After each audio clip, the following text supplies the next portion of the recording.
Good morning. We're catching the moon going down, and we've got a water bird, a blue heron, feeding in our moonbeam area. So from here, it looks clear.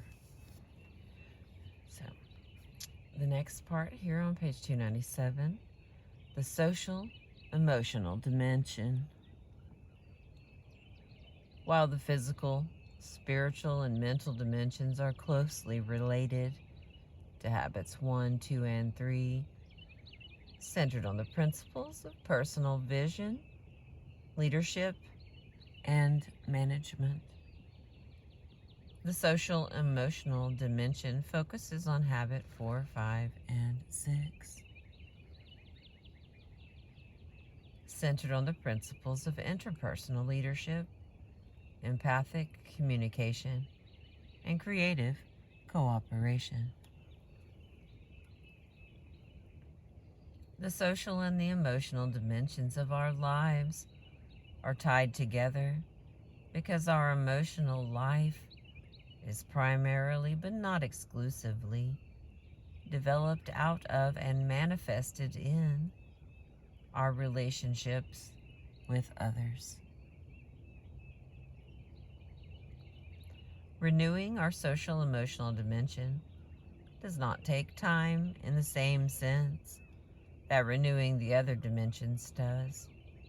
We can do it in our normal everyday interactions with other people, but it definitely requires exercise.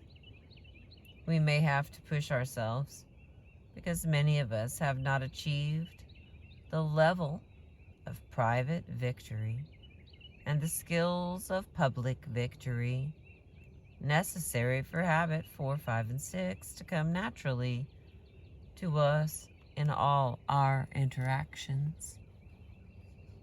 Suppose that you are a key person in my life. You might be my boss, my subordinate, my coworker, my friend, my neighbor, my spouse, my child, a member of my extended family, anyone with whom I want or need to interact. Suppose we need to communicate together, to work together, to discuss a jugular issue, to accomplish a purpose or solve a problem. But we see things differently. We're looking through different glasses. You see the young lady and I see the old woman. So I practice habit 4. I come to you and I say, I can see that we're approaching this situation differently. Why don't we agree to communicate until we can find a solution we both feel good about? Would you be willing to do that? Most people would be willing to say yes to that. Then I move to habit 5. Let me listen to you first. Instead of listening with intent to reply, I listen empathically in order to deeply, thoroughly understand your paradigm. When I can explain your point of view as well as you can, then I focus on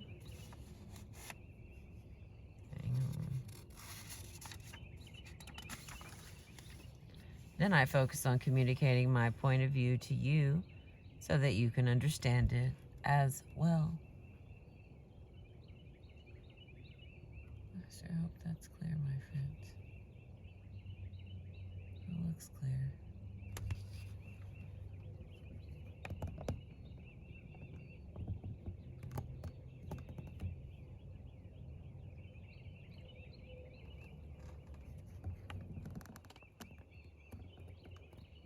I'm not making anybody sick.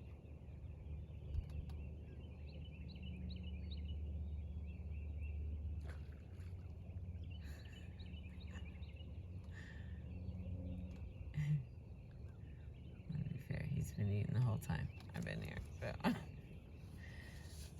that was a good one. Okay, sorry. Back on to the reading.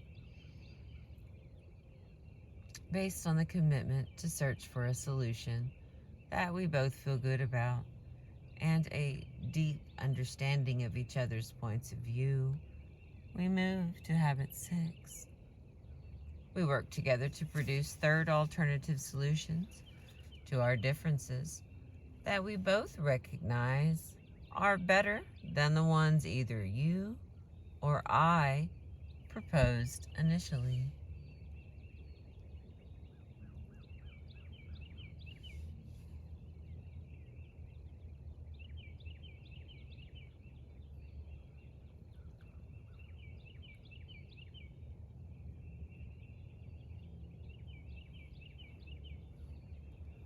The moon's kind of disappearing behind the clouds there. Let me see if I can skippity-doo-dah through here for us. Okay. Success in habits 4, 5, and 6 is not primarily a matter of intellect. It's primarily a matter of emotion. It's highly related to our sense of personal security. If our personal security comes from sources within ourselves, then we have the strength to practice the habit of public victory. We are emotionally insecure, even though we may be intellectually very advanced. Practicing habits 4, 5, and 6 with people who think differently on jugular issues of life can be terribly threatening.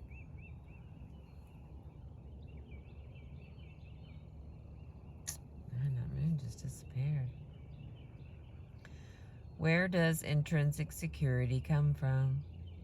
It doesn't come from what other people think of us or how they treat us. It doesn't come from the scripts they've handed us. It doesn't come from our circumstances or our position. It comes from within. It comes from accurate paradigms and correct principles deep in our own mind and heart.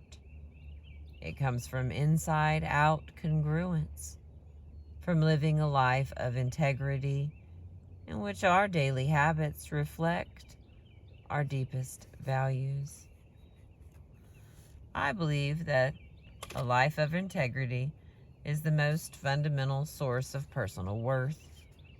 I do not agree with the popular success literature that says that self-esteem is primarily a matter of mindset, of attitude, that you can psych yourself up into a peace of mind. Okay, I read that sentence wrong. Let me try that again. I do not agree with the popular success literature that says that self-esteem is primarily a matter of mindset, of attitude, that you can psych yourself into peace of mind. Oh, there comes the moon back.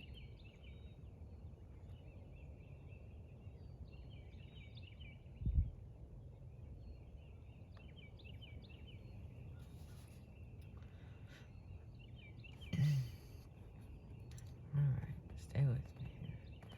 Peace of mind comes when your life is in harmony with true principles and values, and in no other way.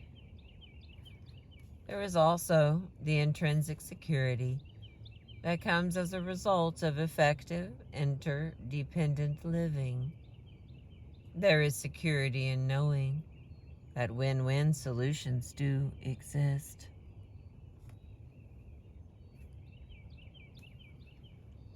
That life is not always either or, that there are almost always mutually beneficial third alternatives. There is security in knowing that you can step out of your own frame of reference without giving it up. That you can really deeply understand another human being. There is security that comes when you authentically, creatively, and cooperatively interact with other people, and you really experience these independent habits. There is intrinsic security that comes from service, from helping other people in a meaningful way. One important source is your work. When you see yourself in a contributive and creative mode, really making a difference.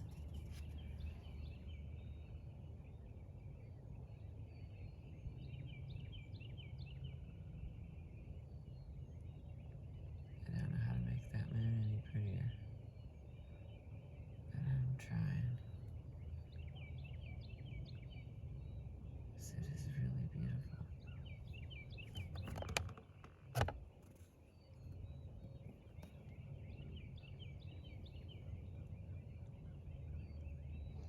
I'm not making anybody dizzy. Okay.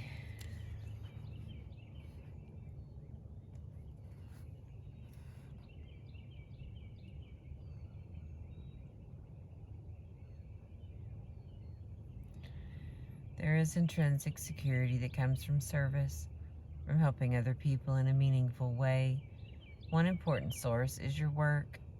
When you see yourself in a contributive and creative mode, really making a difference. Another source is anonymous service.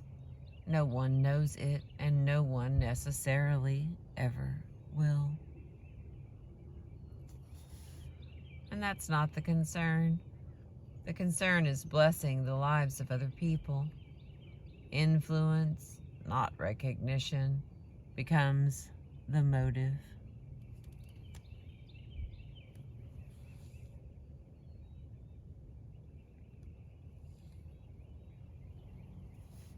Viktor Frankl focused on the need for meaning and purpose in our lives, something that transcends our own lives and taps the best energies within us. The late Dr. Hans Selye, in his monumental research on stress, basically says that a long, healthy, and happy life is the result of making contributions, of having meaningful projects that are personally exciting and contribute to and bless the lives of others. His ethic was, earn thy neighbor's love. In the words of George Bernard Shaw,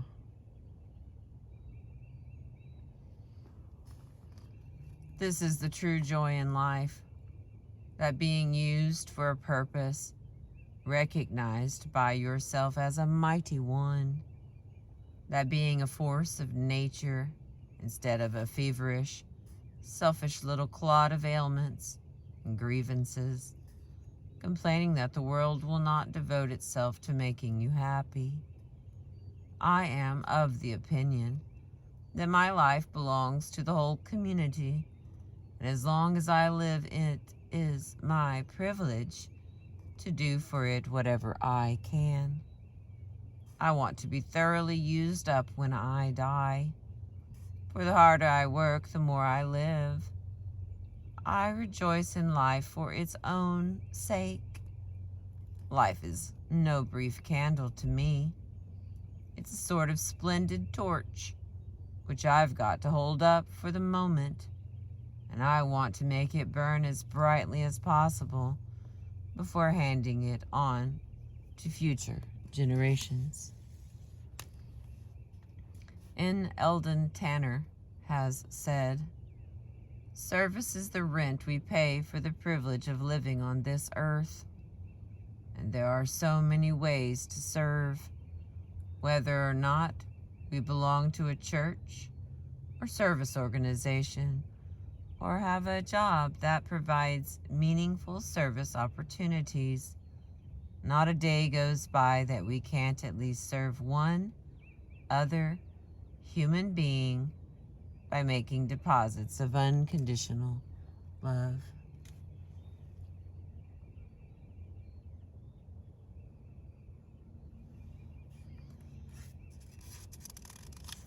Let's see.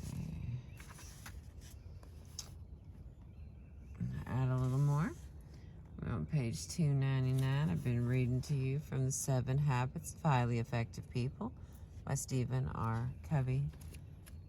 Thank you for letting me read to you. Scripting others. Most people are a function of the social mirror, scripted by the opinions, the perceptions, the paradigms of the people around them. As interdependent people, you and I come from a paradigm which includes the realization that we are a part of that social mirror. We can choose to reflect back to others a clear, undistorted vision of themselves. We can affirm their proactive nature and treat them as responsible people. We can help script them as principle-centered, value-based, independent, worthwhile individuals. And with the abundance mentality, we realize that giving a positive reflection to others in no way diminishes us. It increases us because it increases the opportunities for effective interaction with other proactive people. At some time in your life, you probably had someone believe in you when you did not believe in yourself. They scripted you. Did that make a difference in your life? What if you were a positive scripter and affirmer of other people when they're being directed by the social mirror to take the lower path? You inspire them toward a higher path because you believe in them. You listen to them and empathize with them. You don't absolve them of responsibility. You encourage them to be proactive. Perhaps you are familiar with the musical Man of La Mancha. It is a beautiful story about a medieval knight who meets a woman of the street, a prostitute. She's being validated in her lifestyle by all of the people in her life.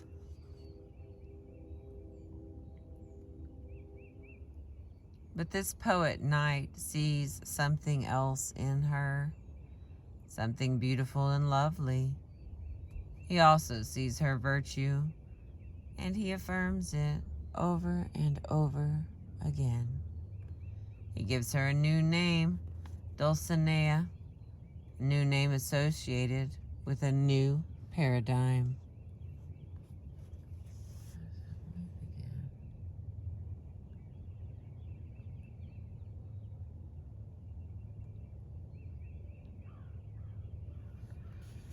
At first, she utterly denies it. Her old scripts are overpowering. She writes him off as a wild-eyed fantasizer. But he is persistent. He makes continual deposits of unconditional love, and gradually it penetrates her scripting. It goes down into her true nature, her potential, and she starts to respond. Little by little, she begins to change her lifestyle. She believes it, and she acts from her new paradigm, to the initial dismay of everyone else in her life.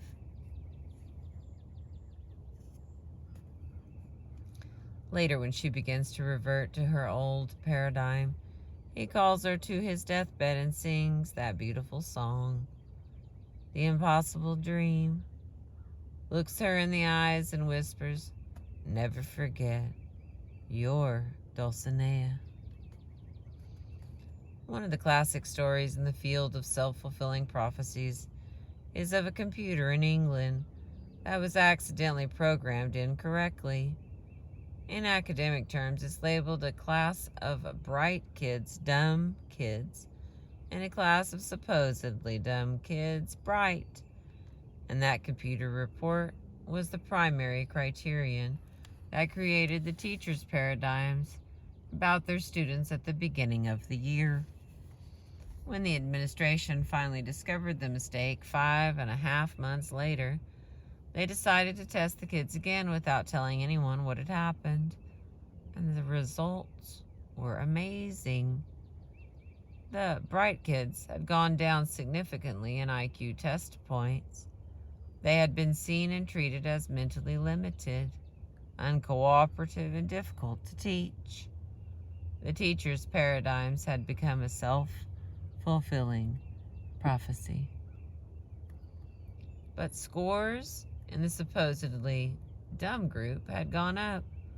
The teachers had treated them as though they were bright, and their energy, their hope, their optimism, their excitement had reflected high individual expectations and worth for those kids. These teachers were asked what it was like during the first few weeks of the term. For some reason, our methods weren't working, they replied. So we had to change our methods. The information showed that the kids were bright. If things weren't working well, they figured it had to be the teaching methods. So they worked on methods. They were proactive. They worked in their circle of influence. Apparent learner disability was nothing more or less than teacher inflexibility. You can see that moon is almost leaving us there. It's hard to get it clear from this far away. I hope I haven't made anybody sick. Okay. What do we do? What do we reflect to others about themselves? And how much does that reflection influence their lives? We have so much we can invest in the emotional bank accounts of other people. The more we can see people in terms of their unseen potential, the more we can use our imagination rather than our memory with our spouse, our children, our co-workers, or employees. We can refuse to label them. We can see them in new, fresh ways each time we're with them. We can help them become independent, fulfilled people, capable of deeply satisfying, enriching, and productive relationships with others. Goethe taught, treat a man as he is, and he will remain as he is. Treat a man as he can and should be, and he will become as he can and should be. Alright, I'm going to stop there. And like I said, we've only got, looks like 6 pages, and we'll be done with Habit 7. We're going to start on 301 with balance and renewal. Thank you for being with me. I appreciate you.